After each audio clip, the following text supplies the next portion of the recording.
छोटा सा गांव में था, ऐसा भेद था ही नहीं। ये भेद शायद हो सकता है कि हमारा प्रचार ज़्यादा बड़ा भेद बढ़ा रहा है। तो मैं इस बात को फिर वापस पॉइंट पे ले जाता हूँ। तो बेटा हो चाहे बेटी हो, सब बराबर है। हमारे स्टूडेंट होता है, यहाँ जो बच्चा 12वीं में बैठा है, 12वीं साइंस में है, 10th में है, उसको अपनी ज़िंदगी की एक सोच बनानी पड़ेगी। थोड़ी देर पहले ही एक साथी ने बात कही, जो पत्रकार बंधु हैं जैसे जोशी जी, कि जिंदगी में गाइडेंस का होना बहुत जरूरी है। सी साहब बैठे हैं, प्रोफेसर साहब बैठे हैं, जैसे लोग पाँव छू रहे तो मैं समझ सकता हूँ बहुत सम्मानीय इस इलाके के व्यक्ति हैं। गाइडेंस के बिना कुछ नहीं है। यहाँ कुछ माताएं बैठी हैं, बहनें बैठी हैं, मेरे दोस्त बैठे हैं।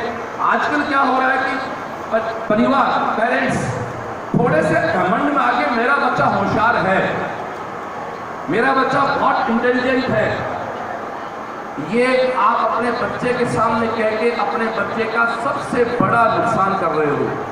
ये आप अपने बच्चे की तारीफ बच्चे के सामने कर रहे हो। मेरे बाल सफेद हो गए, पिछले 22 साल बच्चे रहते थे। आप इस धरती पे आपसे बड़ा आपके बच्चे का कोई दुश्मन नहीं है। गांव सराहने से पूछ आ जाते हैं, माँ के सराहने से पूछ में सराया जाएगा। और बहुत बार एक बात कहता हूँ, कई बार हल्का सा टीचर डांट देता है, मोहल्ले का रियल चाचा ताऊ डांट देता है, तो हम बच्चे का पक्ष लेके उनका कहते हैं हमारा बच्चा गलत नहीं हो सकता, शायद कि मेरे हिसाब से उस बच्चे का भला नहीं चाह रहे हैं। मैं बहुत प्रैक्टिकल से बात करता हूँ। गाइडेंस, आप बच्चे को प्रॉपर गाइडेंस दें। आपका बच्चा इंटेलिजेंट है, मैं बात करता हूँ कि उसके पास गाइडेंस नहीं है तो कुछ नहीं कर पाएगा।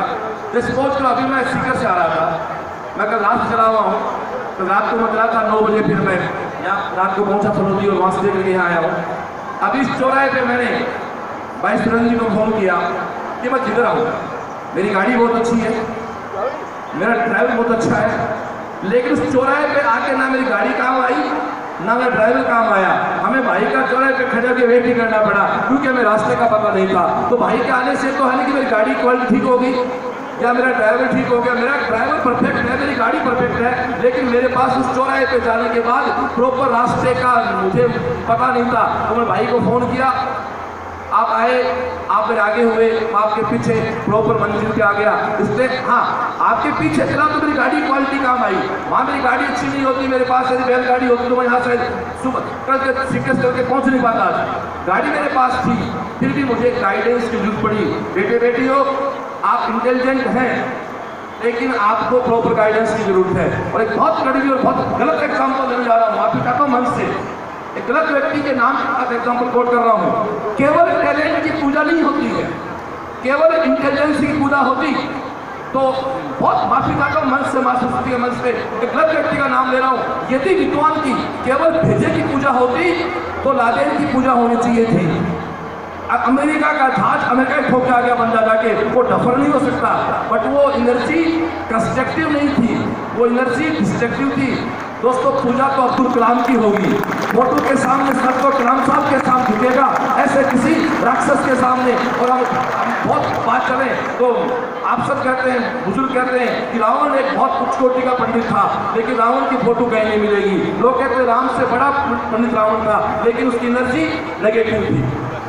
एनर्जी की बात करूं और धीरे धीरे आपके साथ आने की कोशिश कर रहा हूं। बहुत छोटे बच्चे मुझे बोलने में जोर आ रहा है, फिर कोशिश कर रहा हूं।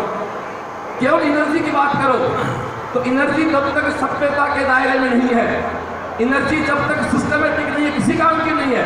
तो बच्चों से प्रश्न पूछ रहा हूं, आपके पास 2 ड्रेस हैं, एक ड्रेस 5000 रुपये की है और एक ड्रेस 1000 रुपये की है, एक महंगी है एक सस्ती है। अब आपसे मैं पूछूं कि बेटा आप कौन सी ड्रेस पहनना चाहोगे, तो आपका जवाब होगा कि अंकल जब 5000 और 1000 की ड्रेस के 2 ऑप्शन है तो मैं 5000 की ड्रेस पहनूंगी या पहनूंगा।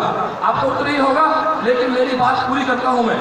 5000 की ड्रेस चुनी हुई नहीं है, उसको प्रेस नहीं किया हुआ है, और 1000 रुपए की ड्रेस चुनी हुई है, प्रेस की हुई है। अब जरा मुझे बताना ड्रेस कौन सी पहनोगे। अब आप 1000 की ड्रेस पहनोगे, क्योंकि धुली हुई है, वो प्रेस की हुई है। इसके समाज उन्हें इज्जत करता है जो सभ्यता के दायरे में रहते हैं। प्रेस ने क्या कर दिया, एक सस्ते कपड़े को प्रेस कर दो, उसको पहन लेते हैं। यानी आप में दिमाग कम भी है, थोड़ा कम भी है तो चल जाएगा, यदि आप अनुशासित नहीं है। प्रेस क्या करती है, प्रेस दोस्तों कपड़े को अनुशासित करती है, प्रेस कपड़े में अनुशासन भरती है।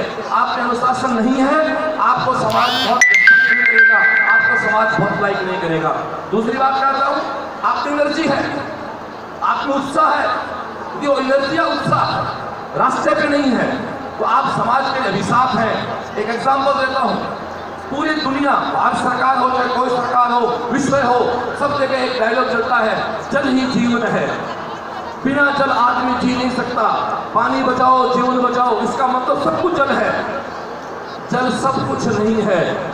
जल केवल जल जीवन नहीं है कि केवल जल जीवन होता तो बाद में वही जल आदमियों की हत्या का कारण क्यों बन जाता है। सुनामी के अंदर वही जल दोस्तों लोगों को मौत को दे देता है। वही जल जब बाढ़ आ जाता है तो हमारी फसलें तबाह हो जाती है। फिर कहाँ गया जल ही जीवन है। बात को पूरा समझे, वो जल जीवन बेटा तब तक ही है जब तक वो जल व्यवस्थित है।